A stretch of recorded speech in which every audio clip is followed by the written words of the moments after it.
ঢাকার ২০ আসনে ২৪৮ প্রার্থীর মনোনয়নপত্র বাছাইয়ের আরও খবর জানাতে এই মুহূর্তে ঢাকা বিভাগীয় কমিশনারের কার্যালয় থেকে যুক্ত হচ্ছেন সহকর্মী ঝর্ণা রায়। ঝর্ণা, মনোনয়নপত্র বাছাই কার্যক্রমের সর্বশেষ কি তথ্য আছে আপনার কাছে, বিস্তারিত জানাবেন।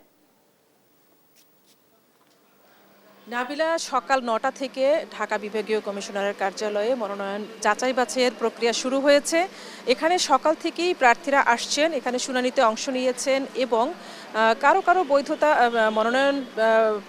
মনোনয়ন অবৈধ ঘোষণা করা হয়েছে। আমরা প্রার্থীদের কাছ থেকেই জানতে পেরেছি ঢাকা ৬ আসনের যে ৭টি মনোনয়ন পত্র দাখিল হয়েছিল সেখান থেকে ২টি অবৈধ হয়েছে এবং এই যে অবৈধ হয়েছে এরা কিন্তু ৫ জানুয়ারি থেকে আবার আপিলের সুযোগ পাবে এবং ১১ তারিখ পর্যন্ত এই মনোনয়নের আপিলের সুযোগ তারা আপিল করতে পারবে। তো সেখানেও একটা সুযোগ কিন্তু তারা পাচ্ছেন। এদিকে আমরা দেখতে পেয়েছি একটু আগে তাসনিম জারা উনি এসেছেন এখানে মনোনয়নপত্র দাখিল বা যাচাই বাছাইয়ের শুনানিতে অংশ নিতে এবং নাসিরুদ্দিন পাটোয়ারি এসছেন এবং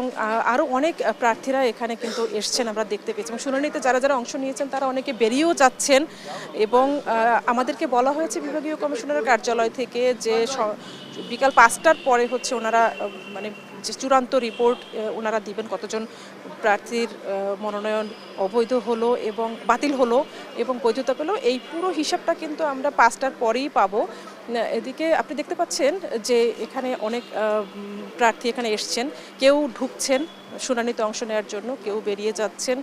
এবং প্রত্যেক প্রার্থীর সঙ্গে ২ জন করে দলের কর্মী শুনানিতে অংশ নিতে পারবেন এবং ফ্রন্টে একটা ডেস্ক রয়েছে, এখানে হচ্ছে ওনারা ওনাদের নাম এবং ওনাদের দল এবং কোন আসন এইটা দেখে তারপরে হচ্ছে ওনারা অংশ নিতে যাচ্ছেন। তো আমরা একটু আগে কথা বলেছেন ঢাকা ৬ আসনের বিএনপি মনোনীত প্রার্থী ইশরাক হোসেন, উনি বলেছেন যে বিএনপির পক্ষ থেকে ওনার মনোনয়ন বৈধ হয়েছে এবং উনি নির্বাচনী প্রচারণার জন্য এখন থেকে ভোটারদের কাছে যাবেন এবং নির্বাচনী যে শৃঙ্খলা রয়েছে সেই বিধি মেনেই উনি নির্বাচনের প্রচারণা করবেন এবং উনি আশা করছেন যে উনি নির্বাচনে জয়লাভ করবেন এবং একই আসনের আরেকজন প্রার্থী জামাত মনোনীত প্রার্থী ডক্টর হান্নান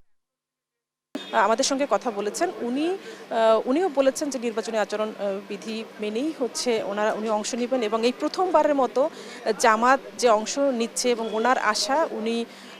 এই নির্বাচনে জয়লাভ করবেন। তো এই মনোনয়নপত্র যে যাচাই বাছাইয়ের কাজ এটা কিন্তু ৫টা পর্যন্ত চলবে, এখন এই প্রক্রিয়াই চলমান রয়েছে। নাবিলা, আমার কাছে এ পর্যন্তই।